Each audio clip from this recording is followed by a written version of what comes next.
Abril de 1917, en lo que se consideró el abril sangriento para los pilotos británicos. Un joven piloto de 20 años, de apenas 20 años, dijo esto, lo dejó escrito, antes de salir en una misión que sería la última para él. Es un honor servir como piloto a mi país. Es un honor para mí. Considero que la consecuencia de mi vida es solo la muerte. Solo pido morir de forma digna y en momento heroico. Fue su última misión, abril de 1917. En el cielo, el duelo de las águilas. En el cielo, los últimos torneos, los últimos caballeros se batían con sus grandes exploradores, sus grandes aparatos de caza. Esta noche es homenaje para aquellos pilotos, para aquellos héroes, para aquellos que en momentos decisivos supieron entregar su vida a cambio de prácticamente nada. Es la Primera Guerra Mundial, es la historia del Barón Rojo, Manfred von Richthofen.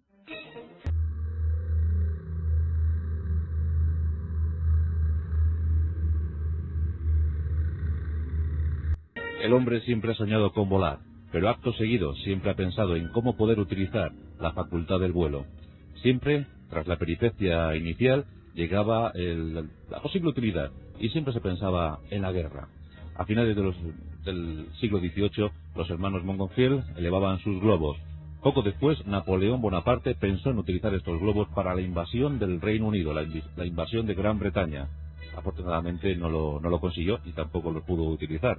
Pero durante todo el siglo XIX, el hombre pensó en ingenios voladores. Finalmente, en el año 1903, en el territorio de Carolina del Norte, los hermanos Wright ponían alas a la historia. Nacía la aviación.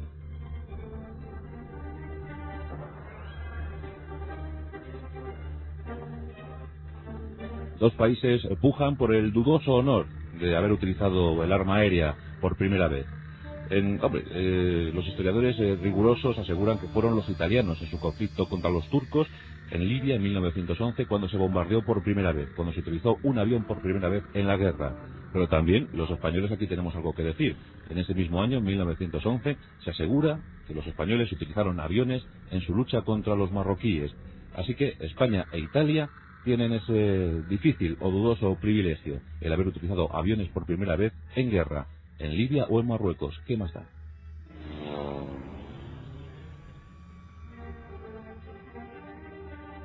Llegaba la Primera Guerra Mundial, esa gran guerra que iba a acabar con todas las guerras. Lamentablemente no fue así. Un conflicto sangriento, donde acabaron sus días más de 9 millones de personas. 9 millones y medio de personas murieron en la Primera Guerra Mundial. 8,5 de ellas eran soldados, el resto civiles. El 85% fue militar, 85% de las bajas, y tan solo un 15% civil. Esas cifras se cambiarían en la Segunda Guerra Mundial. Pero mientras tanto, la primera está considerada como la última gran guerra romántica, donde se empleó todavía de forma masiva la caballería, donde se utilizó a buen ritmo la infantería, donde los motores hacían acto de presencia en los campos de batalla europeos. Ahí estaban los primeros tanques y, por supuesto, los primeros aviones de combate. En aquel verano de 1914, aquel estudiante radical serbio Gavrilo Princip iniciaba con su pistola la Primera Guerra Mundial. De un disparo se inició y con un gran estruendo terminó en noviembre de 1918. Muchos millones de muertos en el conflicto. Todavía los intereses imperiales andaban en juego. Alemania, un país recién constituido, apenas tenía 40 años de existencia. La decadencia del imperio austrohúngaro, los turcos siempre acechantes, el imperio ruso, que estaba ya en pleno desbarajuste, los franceses e ingleses, aliados para la ocasión, todos dispuestos para la guerra. Y la aviación, que se iba a convertir en uno de los factores fundamentales. Bien es cierto que en los orígenes del conflicto, la aviación solo se utilizó casi como mero testimonio, aviones de exploración. Cuando comenzaba la guerra en 1914, Alemania, Francia y Reino Unido apenas podían reunir 300 aparatos entre todos ellos. 100 los alemanes, 140 los franceses y otros 100 y algo los británicos. Conformaban escuadrones de reconocimiento. Ya entonces las comunicaciones empezaban a ser fluidas. La radio comenzaba a ser fluida. Los pilotos incursionaban en las líneas enemigas e informaban a sus posiciones artilleras. Eran las primeras operaciones de aquellos aviadores. Muchos nombres pasaron a la historia, porque sí que es cierto que los pilotos eran considerados héroes, a la altura de los grandes generales. Cada nación tuvo los suyos. En Alemania estuvo Max Hillmann, que creó auténticas maniobras de vuelo, grandes revoluciones en el aire. Pero también estaba Volker, también estaba Hermann Göring y los hermanos Manfred y Lothar von Richthofen.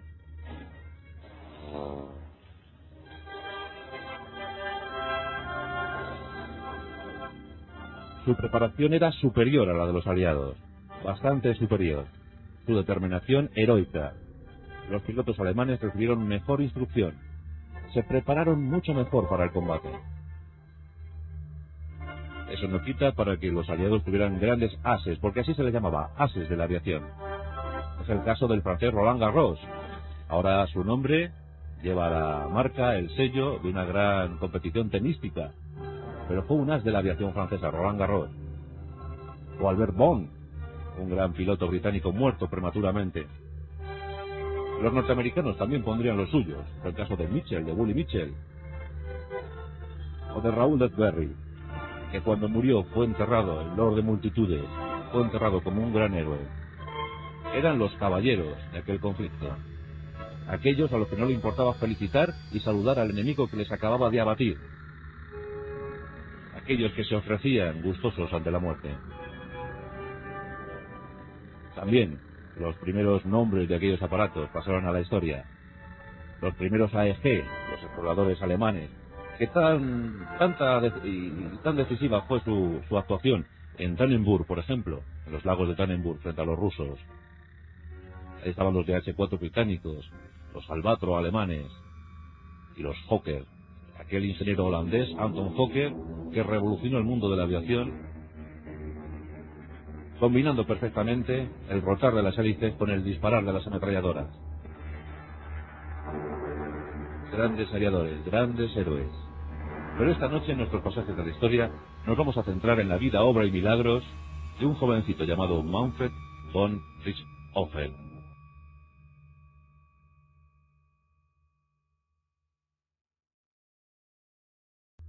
2 de mayo de 1892, en Breslau, en la Prusia Oriental, lo que hoy es Polonia. Hijo de una familia de alta raigambre militar. Manfred iba a ser militar como su padre. Y con tan solo 20 años, en 1912, ya era teniente de caballería, porque fue su primera arma. Él primero sirvió como jinete. La caballería era su arma favorita.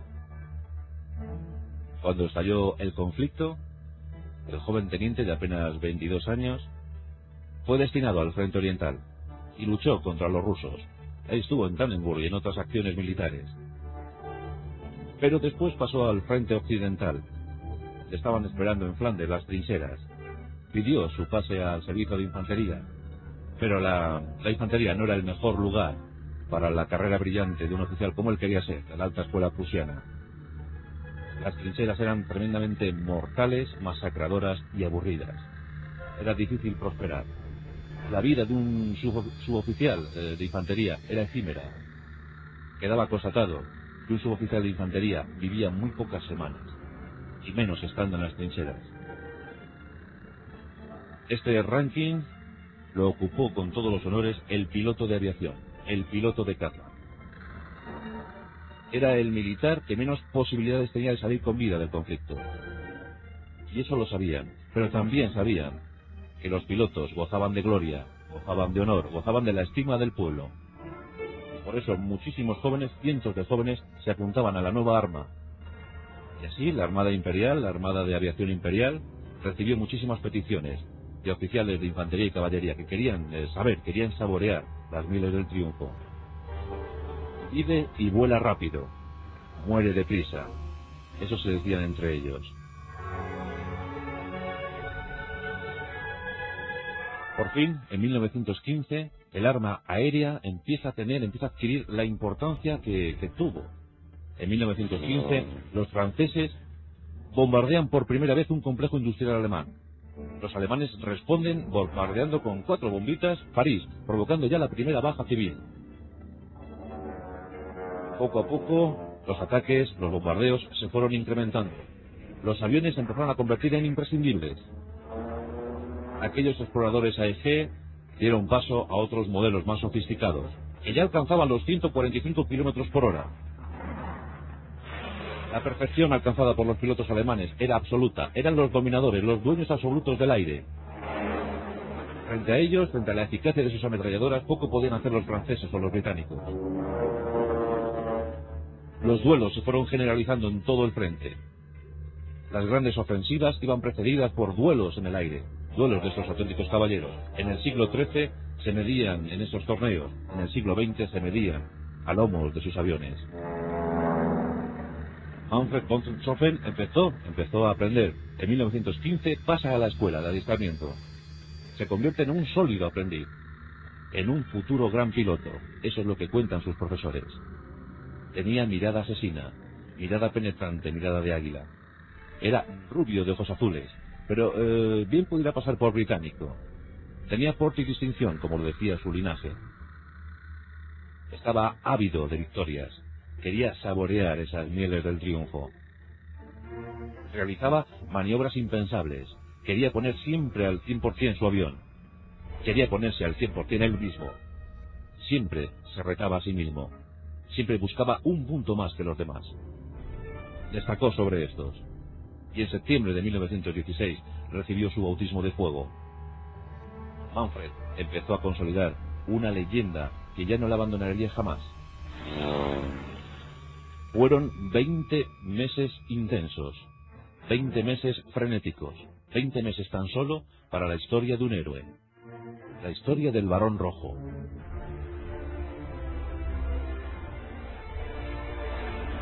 Como os decía antes, la vida del piloto era exigua, efímera. Tenía muy pocas semanas de vida asignadas. Y no precisamente porque murieran en combate, no. La gran mayoría de los pilotos en la Primera Guerra Mundial morían víctimas del estrés, el estrés del combate. Los pilotos llevaban sus aparatos hasta el límite de lo permitido entonces. Y muchos de ellos se mareaban, a lo mejor víctimas por la compresión, víctimas por ese estrés, por ese agotamiento, porque las misiones eran interminables, las misiones podían durar hasta 6 horas. 6 horas donde tenías que maniobrar con tu aparato, un aparato todavía muy precario. Tenían que maniobrar, salvar la vida, hacer el reconocimiento e informar a sus superiores. Muchas veces elevaban los aviones sin saber por qué y caían en picado para estrellarse contra el suelo estrepitosamente y acabar ahí sus días. Fijaos este dato. En abril de 1917, con esa fecha empezábamos el relato de esta noche, en abril de 1917 murieron 350 pilotos británicos. 350. Tan solo 150 fueron muertos en combate. Los otros se estrellaron en las líneas enemigas, murieron por el estrés, se perdieron en el mar. 350 hombres muertos, el abril sangriento para la RAF. De esos 150 derribos, 21 hay que atribuírselos al Barón Rojo. Porque Manfred von Richthofen ya se llamaba así, ya le llamaban así, el Barón Rojo. Es trasladado y le dan el mando del Hasta 11, del escuadrón 11. El escuadrón alemán era superior táctica y numéricamente al británico o al francés. Eran 14 aparatos. Casi siempre Albatros, aunque más tarde se incorporaron los Fokker triplano. Con esos 14 aviones, Manfred von Richthofen empieza a hacer de las suyas. Lo primero que hace es ordenar que los pinten de varios colores. El celeste, el amarillo, el suyo rojo. Quería hacerse notar, quería que el enemigo les viera llegar. Se ofrecían así de gustosos. El color púrpura, el color rojo de su aparato, provoca que sus hombres empiecen a llamarle el Barón Rojo, el Barón von Richthofen. Las victorias se empiezan a acumular. Los enemigos van cayendo, pero es que esta leyenda traspasa fronteras y llega hasta Francia, llega hasta el Reino Unido. Todos hablan de él, incluso sus enemigos hablan de él orgullosos. Su sola presencia en el campo de batalla impone respeto, provoca el pánico. Los jóvenes pilotos británicos no saben cómo actuar, muchos ni siquiera son capaces de defenderse ante la presencia del Barón Rojo. Sus ojos destelleantes, su mirada de ira. Sus propios hombres, los propios del Hasta 11, empiezan a murmurar, empiezan a comentar que Manfred está algo loco, que su comportamiento es suicida, que busca siempre la muerte, que quiere acabar pronto y rápido, que quiere acabar con todos los enemigos posibles y luego caer él mismo. Él asegura a sus hombres que si es derribado y muerto, quiere que le entierren en el mismo sitio donde caiga, que le entierren con su aparato, con su avión. Le gustaba mucho el modelo Albatros, con él disfrutaba enormemente, era muy maniobrero, podía hacer jugadas impensables para el enemigo. Pero el Fokker triplano empezó a acompañarle. Cuando entró en servicio, no es que fuera un prodigio de la aviación el Fokker triplano, pero desde luego era muy carismático. De apenas 6 metros de largo, el Fokker ofrecía muchas posibilidades, sobre todo remontando el vuelo. Ahí dicen que era casi imbatible. Lo que pasa es que perdía esa superioridad cuando mantenía fijo un rumbo. Ahí era más fácil, era presa más fácil. A su Fokker le llamó Lola. El Barón Rojo y su Lola, su Fokker. La leyenda inundó todos los campos de batalla.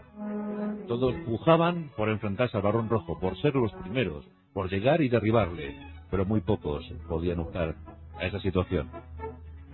Desgraciadamente, el 6 de julio de 1917, tras haber abatido 60 aparatos enemigos, fue herido en la cabeza por un disparo, una esquirla. Mal herido, con esa metralla, con esa herida, logra hacer aterrizar su avión. Rápidamente sus hombres le sacan del avión y le llevan a la enfermería, le llevan al hospital, le operan a toda prisa. ¿Qué pasará con el Barón Rojo? ¿Qué pasará con el mito, con la leyenda? Hasta entonces invicto. ¿No podrá volar más? Nada más lejos de eso. El Barón Rojo, aunque sabe que sus superiores le quieren retirar del frente, quieren tener un héroe vivo para poder contar cosas al pueblo alemán, para poder enfervorizar al pueblo alemán, el Barón Rojo se entera de eso y pide reingresar en su JA-11. Sus hombres le reciben con vítores.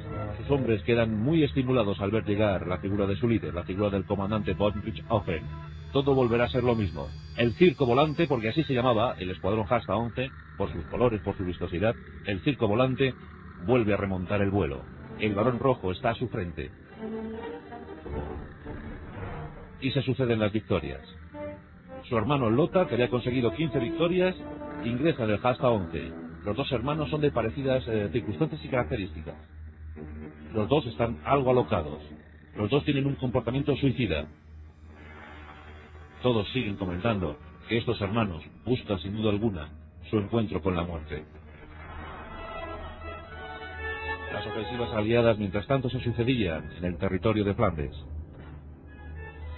A los pilotos alemanes cada vez se les exigía más y más.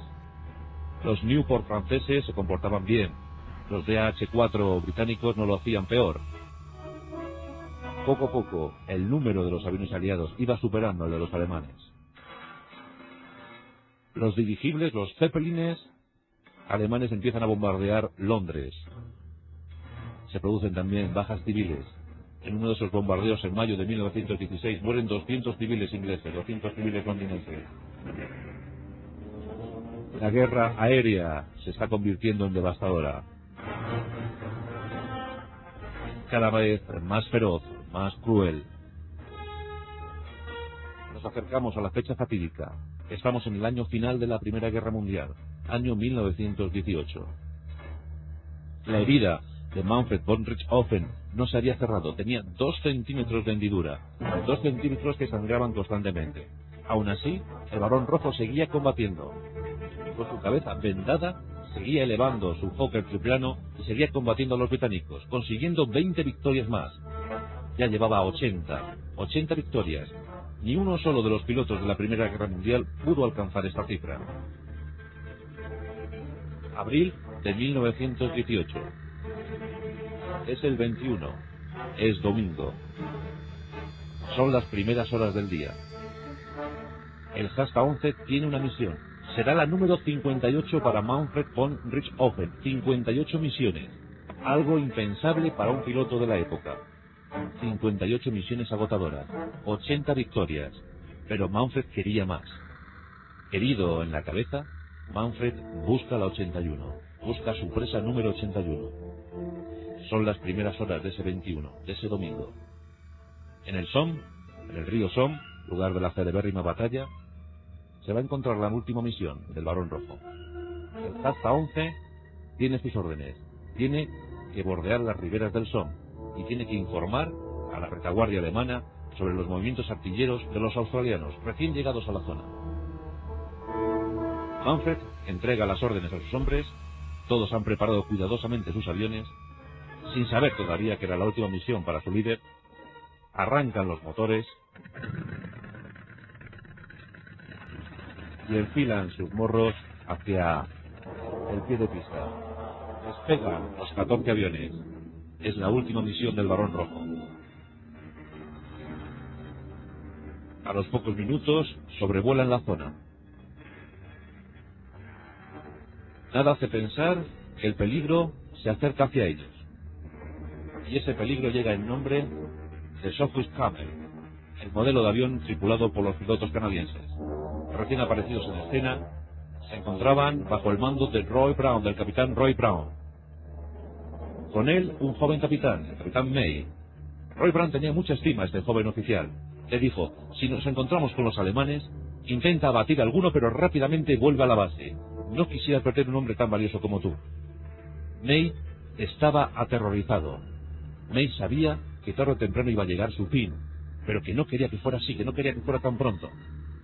Los aviones canadienses, los Opus Camel, llegan a la zona del Somme, y de repente, entre la bruma, ven aparecer los aviones alemanes. Es el circo volante de Manfred von Richthofen, es el Barón Rojo. Están ante él. May está aterrorizado, tiene la carne de gallina. Roy Brown, con los ojos desorbitados, ordena el ataque. Se van a enfrentar al Hasta 11, al mítico Hasta 11 del Barón Rojo. Rápidamente los canadienses accionan sus ametralladoras y derriban algunos aviones alemanes. El Barón Rojo contempla la escena, ha visto caer uno de sus hombres y ha comprobado que el avión Sophus Camel que ha derribado a uno de sus hombres es el del capitán May, el novato capitán May. Manfred enciende la mirada, la dirige hacia el avión del capitán May. Ha elegido su presa número 81. Se dirige hacia él. Nada le perturba, nada le impide llegar hasta el Sophus Camel. El capitán May, sobrecogido porque había sido el elegido por el Barón Rojo, no da crédito a lo que está ocurriendo, no da crédito a lo que está viendo. Es incapaz de accionar el gatillo de sus ametralladoras. Cuando lo intenta, comprueba que se han encasquillado, que no tiene opción. Espera la muerte. Sabe que va a ser abatido por el Barón Rojo. En eso, el capitán Roy Brown había contemplado a su vez toda la escena, todo el movimiento. Y como os decía, el Fokker triplano del Barón Rojo había mantenido el rumbo demasiado tiempo. Roy Brown ha conseguido ponerse a su cola y han tirado sus ametralladoras hacia el avión del Barón Rojo. Se tiene a tiro. Roy Brown está sudando, no da crédito. Está a punto de disparar contra el Barón Rojo, contra el mito, contra la leyenda. Pero no vacila. Rápidamente acciona sus gatillos, acciona sus ametralladoras y esas balas impactan contra el timón de cola del Fokker. El timón de cola salta por los aires. El Barón Rojo en ese momento gira la cabeza. ¿Qué ha ocurrido? ¿Qué ha pasado? Está iracundo, está frenético, le han alcanzado, no lo puede creer. El mito, el héroe. ¿Qué podrá hacer ahora? Intenta maniobrar, pero el timón de cola no le reacciona, no le funciona. Roy Brown ha conseguido corregir el tiro y lanza una nueva ráfaga de ametralladoras. En esta ocasión salta toda la banda lateral del Fokker. El avión está tocado de muerte. Manfred von Richthofen empieza a intentar bajar el avión. Roy Brown le acompaña en paralelo. Y en eso aparecen las líneas australianas. Y en eso aparece el fuego antiaéreo de los australianos. Comprueban toda la escena. Orientan las baterías antiaéreas y disparan contra el Fokker del Barón Rojo. Los impactos dan al avión y provocan que una de las balas llegue al corazón del Barón Rojo. El movimiento puede erguirse para morir orgulloso. Ahí acabó. Ese fue el último minuto. Eran las 11 menos 10 de la mañana del 21 de abril de 1918. El avión se estrelló y allí donde quedó el cuerpo, allí fue enterrado, tal y como había sido su petición. fue la caída del póker, fue la caída del póker triplano, la muerte del Barón Rojo. Dicen que murió imperturbable, serio, enfadado, pero no enfadado por haber caído, sino por haberse dejado abatir de esa manera, por haber mantenido el rumbo tan seguido. Años más tarde algún médico intentaría explicar que el Barón Rojo murió antes de ser abatido, que murió víctima de esa herida en la cabeza, pero es poco probable, porque si no, ¿qué justificación tiene que hubiese abatido 20 aviones antes? Roy Brown escribió sus memorias, incluso lamentando haber sido él el causante de la muerte del héroe de la Primera Guerra Mundial. El Jasta-11 siguió volando. En esta ocasión, su nuevo comandante fue Hermann Göring, aquel que posteriormente sería ministro de la Luftwaffe. Göring también era un as de la aviación, había derribado 21 aviones británicos y franceses. Finalmente la guerra se perdió en noviembre de 1918. Más de 9 millones de personas habían muerto. De ellas, casi 1.800.000 alemanes, 1.800.000 rusos, 1.300.000 franceses, casi 1 millón de británicos. Otros tantos de otras tantas nacionalidades. La locura, la vorágine de la guerra una vez más. Dijeron en Versalles que sería la última de las guerras, que esa guerra acabaría con todas.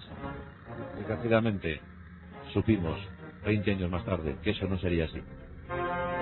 Ni siquiera llegó a cumplir los 26 años.